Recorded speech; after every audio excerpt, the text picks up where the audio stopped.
ఆనందరావు వారి బృందం కలిసి భూభారతి రెవెన్యూ సదస్సులు నిర్వహించి రైతుల దగ్గర నుండి దరఖాస్తులు స్వీకరించారు. ఈ సందర్భంగా వారు మాట్లాడుతూ భూభారతితో రైతులకు మేలు జరుగుతుందని, పరిష్కారం అవుతుందని అన్నారు. ఈ కార్యక్రమంలో కాంగ్రెస్ నాయకులు వెంకటేష్, నాగవర్ధన్ రైతులు పాల్గొన్నారు. రేవంత్ రెడ్డి గారు ప్రవేశపెట్టిన భూభారతిలో భాగంగా ఈరోజు మా రాపోల్ గ్రామంలో అసైన్మెంట్ ల్యాండ్ 227 మరియు 269 గల సర్వే నెంబర్లో రైతులు సాగులో ఉన్నారు.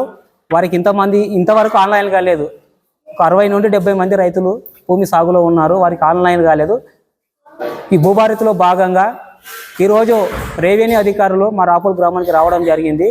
వాళ్ళు వచ్చి గ్రామంలో ఉన్నటువంటి సమస్యలు పరిష్కారం చేయడం జరిగింది.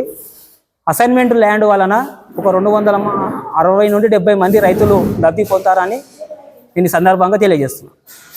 ఈరోజు వికారాబాద్ జిల్లా పరిగి మండలం రాపోలు గ్రామంలో రైతు సదస్సు ఏర్పాటు చేయడం జరిగింది.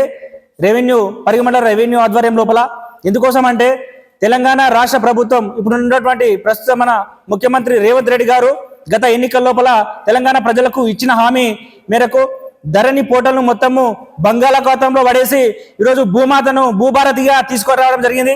ఎందుకోసం ఈ భూభారతి తీసుకురావడం జరిగిందంటే గతంలో 10 సంవత్సరాల లోపల మాజీ ముఖ్యమంత్రి కేసీఆర్ గారు ధరణిని తీసుకొచ్చి తెలంగాణ రాష్ట్ర రైతులను మొత్తము నడ్డేట ముంచి ఏ సమస్యలు కూడా పరిష్కారం కాకుండా ఉన్నటువంటి భూములను అక్రమంగా రిజిస్ట్రేషన్లు చేసుకొని కబ్జాకు గురి చేయడం జరిగింది. ముఖ్యమంత్రి గారు, టీఆర్ఎస్ నాయకులు మొత్తం రాష్ట్ర వ్యాప్తంగా కూడా అదే జరిగింది.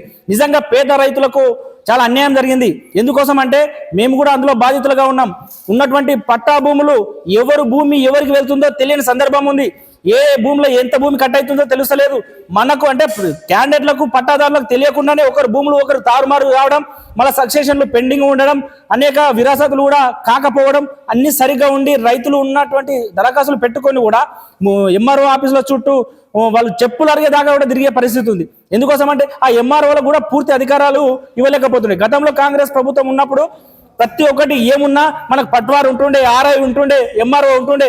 ఏం సమస్య ఉన్నా ఈరోజు గ్రౌండ్లోకి వచ్చి విలేజ్లోకి వచ్చి తెలుసుకొని నిజమైన రైతులకు ఈరోజు ఎవరి భూమి వారికి ఏమైనా సమస్యలు ఉంటే వెంబడి పరిష్కారం చేసేది జరిగింది. ఈ 10 సంవత్సరాల లోపల సొంత ఉన్న భూమిని రక్షించుకోలేని పరిస్థితిలో ఈరోజు తెలంగాణ ప్రభుత్వం ఉంది. ఉన్నప్పుడు మరి కాంగ్రెస్ ప్రభుత్వం అధికారంలోకి వచ్చినాక రేవంత్ రెడ్డి గారు రైతన్నలకు ఇచ్చిన హామీ మేరకు ఖచ్చితంగా న్యాయం చేయాలని చెప్పేసి నిన్ననే మన ధరణి పోర్టల్ మొత్తము రద్దేసి జూన్ 2వ తారీఖున బంగాళాఖాతంలో పడేయడం జరిగింది. ఈరోజు భూభారతి వచ్చిన తర్వాత రైతన్నలు చాలా సంతోషపడుతుంది. ఎందుకోసం అంటే ముఖ్యంగా రైతులు ఎంఆర్ఓ ఆఫీసులో చుట్టూ తిరగాల్సిన అవసరం లేదు. టోటల్ ఈరోజు మా గ్రామానికి మేము స్వయంగా చూసాం. మొత్తము రెవెన్యూ రికార్డులు ఉన్నటువంటి ఫైళ్లు మొత్తం తీసుకొని మా గ్రామంలోకి ఇక్కడే రైతు వేదికలో కూర్చొని ఇప్పుడు మధ్యాహ్నం వరకు ఉదయం నుంచి మొత్తం కూర్చొని ఏ సమస్యలు ఉన్నా రైతులను అడిగి తెలుసుకొని ఎంబడే పరిష్కారం చేయడం జరిగింది. అంటే ఈరోజు రైతన్న ప్రజా ప్రభుత్వం, తెలంగాణ కాంగ్రెస్ ప్రభుత్వం ఈరోజు ప్రజల కోసం ఉన్నది. కాబట్టి ఈ భూభారతి వల్ల రైతులు కూడా చాలా సంతోషిస్తూ ఉన్నారు. ఈరోజు భూమిని రక్షించుకోవడానికి ఈరోజు భూభారతి అనేది చాలా ఉపయోగపడుతుంది. రైతన్నలు కూడా చాలా హర్షం వ్యక్తం చేస్తూ ఉన్నారు. ఇది భూభారతి తీసుకొచ్చినందుకు ముఖ్యంగా మా పరిగి ఎమ్మెల్యే రామ్మోహన్ రెడ్డి గారికి, వారి తరపున రాష్ట్ర ప్రభుత్వానికి, క్యాబినెట్, ముఖ్యమంత్రి గారికి కూడా ప్రత్యేకంగా ధన్యవాదాలు తెలియజేస్తా ఉన్నాం. నా పేరు నాగవర్ధన్, యూత్ కాంగ్రెస్ వికారాబాద్ జిల్లా ప్రధాన కార్యదర్శిగా పనిచేస్తా ఉన్నాను. స్వగ్రామం రాపుల్. అందరికీ నమస్కారము. నేను పరిగి తహసీల్దార్ ఆనందరావు మాట్లాడుతున్నాను. మనకు ఈ రోజు చిట్యాల గ్రామంలో మనము భూభారతి రెవెన్యూ సదస్సు నిర్వహిస్తున్నాము. మనకు ఇప్పటి వరకు మనకు ఈ గ్రామంలో ఒక 7 దరఖాస్తులు రెవెన్యూ సదస్సులు వచ్చాయి. అయితే మనకు ఆ 7లో ఒక దరఖాస్తు 15 మందికి సంబంధించి వచ్చింది. అలా 72 సర్వే నంబరు సీలింగ్ పడ్డది, అలా పట్టా వాడాలి. దాని మీద వాళ్ళు దరఖాస్తు చేశారు. దానికోసం మనం మన ఫీల్డ్ ఇప్పుడు ఇన్స్పెక్షన్ చేసింది నరేందర్ వై సీనియర్ అసిస్టెంట్. దాని మీద మనం ప్రపోజల్ తయారు చేస్తున్నాము. మిగతా వాళ్ళు కూడా భూములకు సంబంధించి వస్తున్నారు.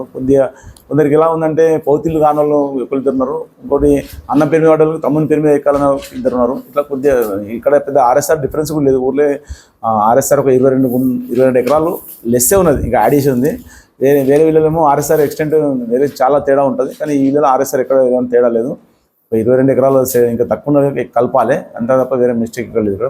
ఇంకోటి విలేజ్ రికార్డు కూడా ఆల్మోస్ట్ అంతా బాగానే ఉంది. మనకు పిటిషన్స్ కూడా ఎక్కువ లేవు, 7 ఉన్నాయి. మేము ఇవన్నీ చేసి సాల్వ్ చేస్తాం.